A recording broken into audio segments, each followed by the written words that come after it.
Our brains are wired for survival, but sometimes these ancient instincts misfire. Explore how deeply rooted evolutionary traits secretly power our most common modern phobias. Deep inside your brain exists a sophisticated alarm system that never sleeps. The amygdala is an almond-shaped structure, and this complex network of neurons acts as your personal security team. It scans your surroundings for harm, signaling your heart to beat faster and muscles to tense up instantly. For most, this response is a lifesaver, helping avoid speeding cars or falling objects. However, for those with a phobia, this internal guardian becomes far too protective. It views harmless objects as deadly emergencies. Your body reacts with panic, treating a simple shadow like a monster. Arachnophobia, the intense fear of spiders, is one of the very ancient phobias. Biologically, this fear is actually an evolutionary gift. Thousands of years ago, a single bite from a venomous spider could be fatal. Those who naturally stayed away from dark corners were more likely to survive and pass on their genes. Today, your brain might still treat a tiny little house spider like a prehistoric threat.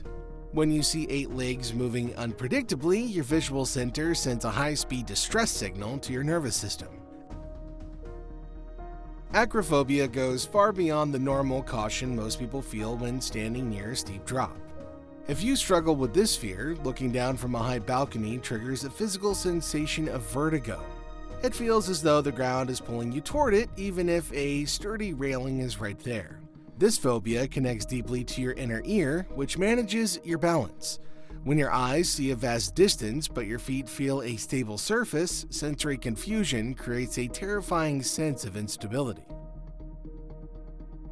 Claustrophobia is the fear of enclosed spaces, like elevators or crowded rooms. For someone with this condition, the fear involves the terrifying possibility of being trapped. When you enter into a small room, your brain might suddenly perceive the walls moving inward. Your chest feels tight, and you frantically look for the nearest exit.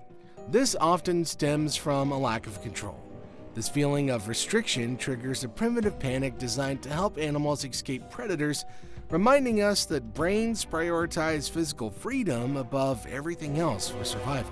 Glossophobia, the fear of public speaking, frequently ranks higher than the fear of death. To understand why standing before a crowd is so objectively terrifying, we must examine our social history. For early ancestors, belonging to a tribe was essential. Being rejected meant isolation and certain death. When you stand on stage, your brain perceives a critical social trial. It fears that stumbling over words will cause a loss of status.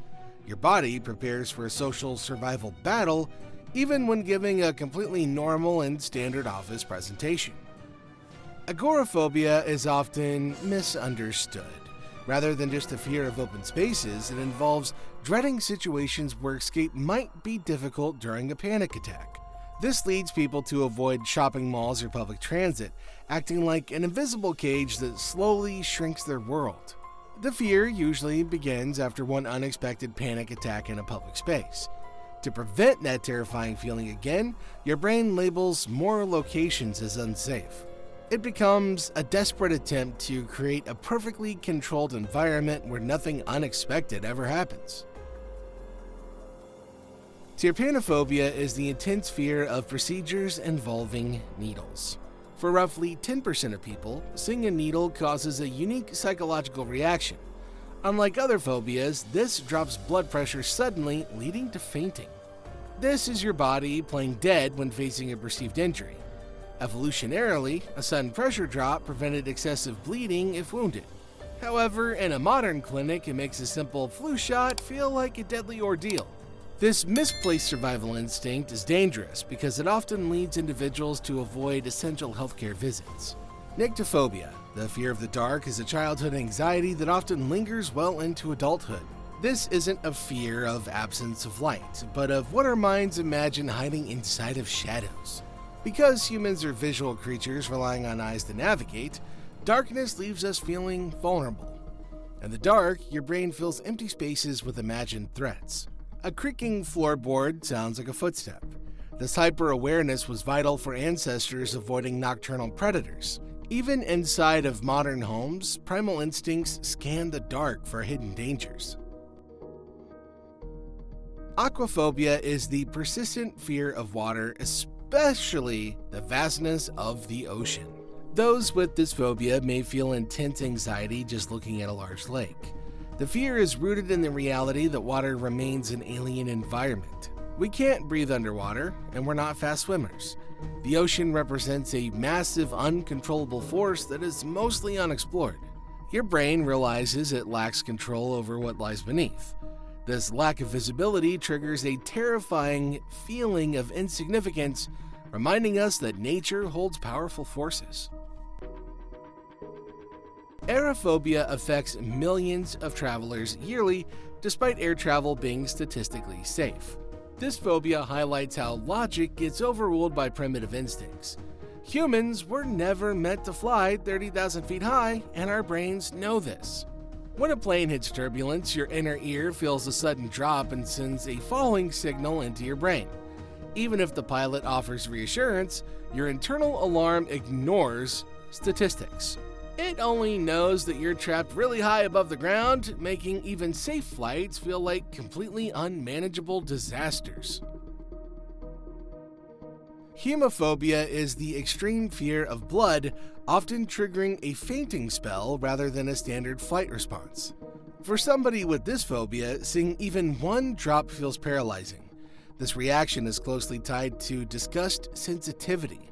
Your brain categorizes blood as a biological hazard, signifying a fatal injury.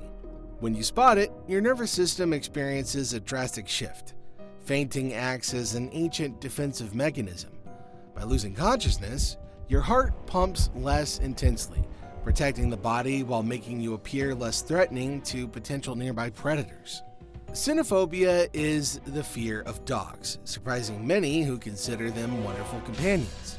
This phobia typically stems from traumatic childhood experiences. If chased or bitten when young, your brain creates a permanent danger label for all canines. Dogs move quickly, have sharp teeth, and exhibit unpredictable body language. To a cynophobe, a wagging tail resembles a predator preparing to pounce.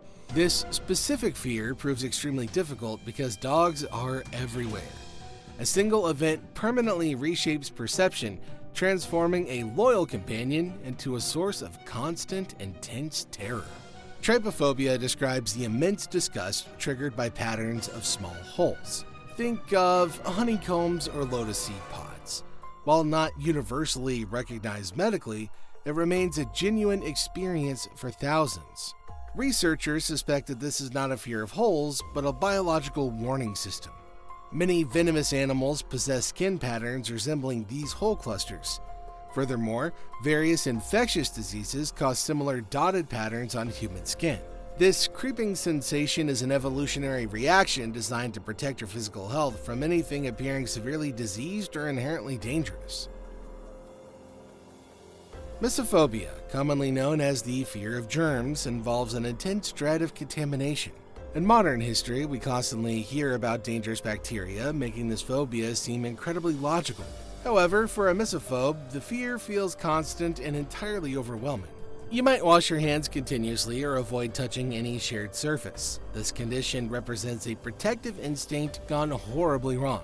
The brain views the world as a terrifying zone of unseen enemies, highlighting a deep anxiety concerning the extreme daily fragility of the ordinary human body. Ophidophobia, the fear of snakes, remains deeply ingrained within the human psyche. Even those who have never encountered a snake feel sudden fear seeing one on television. Psychologists believe primates developed specialized vision specifically to spot snakes hiding in tall grass. For millions of years, snakes were primary predators.